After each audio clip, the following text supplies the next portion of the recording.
여기 분양가 보니까 하나도 안 남는데? 이걸 해야 돼 말아야 돼?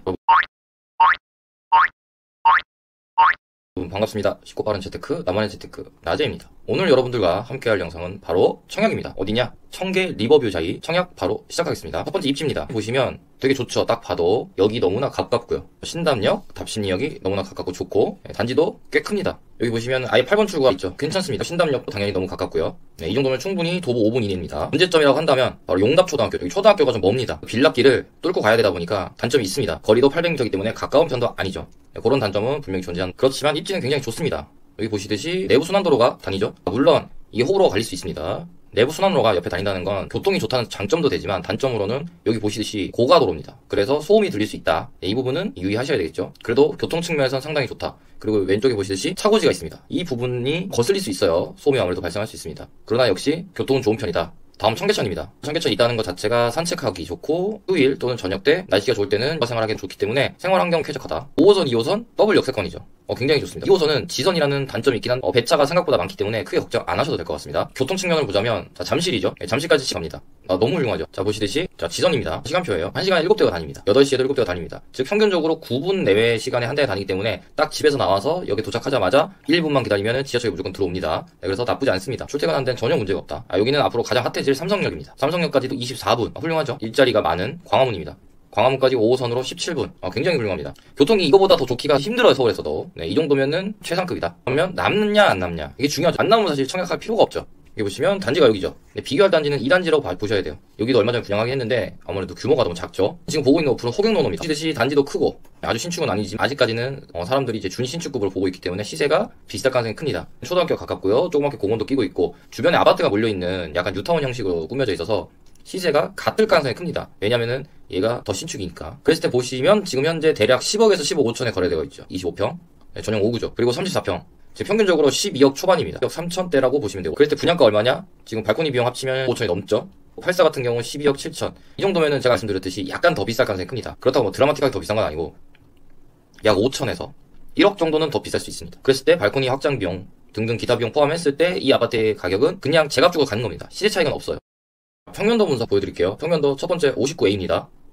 13베이예요. 단점이죠. 근데 재개발 지역은 다 어쩔 수가 없어요. 그렇지만 신축이면 대부분 좋습니다. 다음 59B 타입 타워형이긴 한데 어떻게 해서든 4베이를 내려고 많이 노력은 했습니다. 그렇지만 데드 공간이 좀 많습니다. 데드 스페이스라고 이렇게 많습니다. 그래서 죽은 공간이 좀 많죠. 같은 평형인 경우에도 조금 더 작게 느껴질 수는 있습니다. 그래도 신축이면 당연히 좋죠. 59C 타입입니다. 역시나 3베이 동일합니다. 근데 파우더룸하고 드레스룸이 없죠. 역시 좀 아쉽다. 73제곱미터 흔히 30평형 양심을 갖췄다. 여기서부터 4베이를 내네요. 드레스룸 넣어줬고 파우더룸도 있습니다.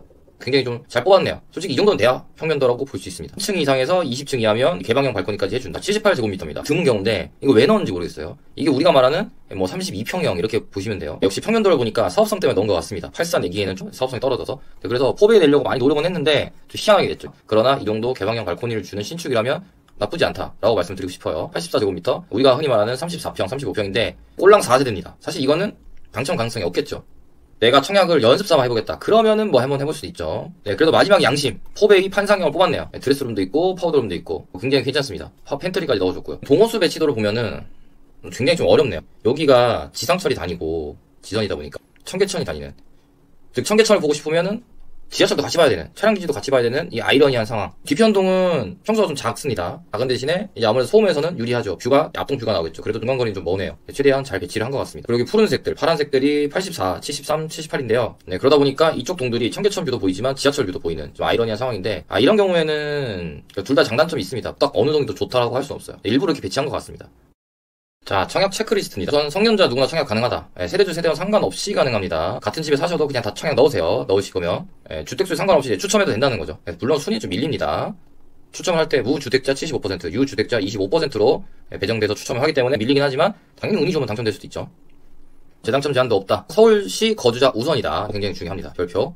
청약통장 가입기간, 충족 이런 거는 기본으로 하셔야 되겠죠. 자, 가입기간이 12개월이에요. 횟수 12회가 아닙니다. 가입하고 12개월만 지나면 됩니다. 전매 제한은 당첨일 기준으로 1년이면 됩니다. 그러니까 입주할 때는 전매 제한 해제가 된 거죠. 실거주 의무가 없기 때문에 내가 대출 받아서 들어가셔도 되고요. 아니면 전세 받으셔도 됩니다. 현금 넣고 전세 받아서 그 금액으로 잔금 치셔도 됩니다. 특별공급입니다. 기간 추천 같은 경우는 좀 빼고요. 첫 번째 다자녀. 자, 59죠? 26세대. 괜찮습니다. 웬만하면 이거 쓰는 게 유리하긴 합니다. 여기 너무 적죠. 그리고 73. 73이 29. 숫자도 많고 괜찮습니다. 웬만하면 여기 쓰세요.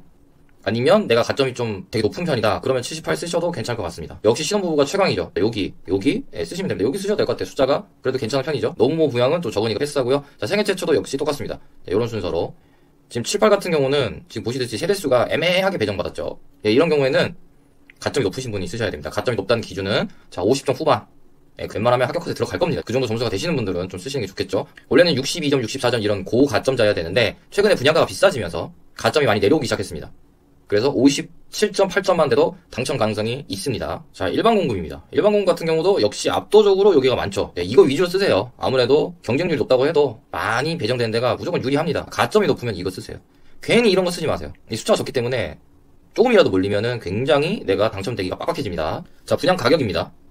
그거만 보시면 되죠. 그냥 9억 3천, 10억 3천 이렇게 생각하시면 돼요. 다행히 계약금은 10%입니다. 20%인데도 있어서 당황스럽게 하는데 중도금 대출 가능합니다. 그리고 잔금은 잔금 대출 받아서 내시면 돼요. 네, 이때 전세를 받아서 잔금 치셔도 됩니다. 기본적으로 분양가 같은 경우는 적당합니다. 가장 배정수가 많은 데가 10억대죠. 그리고 조금 더 비싼 10억 3천. 이 정도면은 사실 고층이 걸리는 게 무조건 좋습니다. 내가 매매를 할 때도 무조건 이거보다는 더 가격 차이가 많이 날 테니까요. 나머지도 똑같습니다. 나머지도 동일하게 10억 4천이기 때문에 조금 더 차이가 나긴 하는데 이 정도면은 정상치입니다. 크게 막 몇 억씩 차이 나고 이런 부분은 아니기 때문에 내가 몇 층 몇 동 걸릴지 모르죠. 그래서 이 정도면 적당하다. 그래도 지금 분양가로 봤을 때는 아무래도 고층 걸리는 게 유리한 분양입니다. 59 C입니다. 이거 보시면 9억이고 9억 8천, 10억 4천. 2층하고 1층하고 약 1억 차이 나죠. 이 정도면 정상입니다. 이게 막 3억씩 차이 나고 이런 데가 가끔 있는데 그 정도는 아니고 이렇게 적게 차이 나는 경우에는 무조건 고층 걸리는 게 좋다. 자, 73입니다. 73 같은 경우는 동일하죠. 최고가 12억입니다. 10억 8천, 12억이란 so리는 이것도 적정하다. 78 같은 경우도 11억 6천, 12억 6천 적정하죠. 근데 84랑 지금 얘랑 가격 차이 거의 없잖아요. 자, 이 경우는 고민되실 거예요. 물론 4세대밖에 안 되기 때문에 웬만하면 쓰지 말아야 되겠죠. 내가 뭐 청약 가점이 막 65점, 66점 이러는 정말 높은 분이 아니면 쓰실 의미가 없긴 한데, 그리고 2층이죠. 단점이 많습니다. 웬만하면은 7, 8의 고층 좋죠. 웬만하면 78 쓰세요. 가점이 높으신 분들도. 괜히 이거 써서 2층이면은 나중에 팔 때도 얘보다 더 비싸다는 보장이 없습니다. 오늘 영상의 결론. 분양가 상한제 미조용이라서 비쌉니다. 제가 봐주고 가는 건 사실입니다. 그래도 보통 편한 내가 서울에 살고 싶다. 그러면은 청약하세요. 그리고 서울시 우선 100%입니다. 그 중에서 가점 40, 추첨 60입니다. 85 초과인 경우에는 추첨 100. 계약금 다행히 10%고요. 중도금 대출 가능합니다. 잔금 대출 받거나 전세 받아서 메꾸시면 됩니다. 전매 가능일은 아까 말씀드렸듯이 1년. 자, 입주자 공고일은 12월 11일 특별공급 12일 1순입니다. 자, 긴 영상 시청해주셔서 감사합니다. 혹시 더 궁금한 내용이 있으시면 댓글 주세요. 그리고 멤버십 가입하신 분들은 별도로 카톡으로 주시면 제가 브리핑을 상세하게 드릴 테니까 너무 걱정하지 마세요. 자, 올 한해도 너무 고생하셨습니다. 내년에는 올해보다 더 좋은 일만 가득하길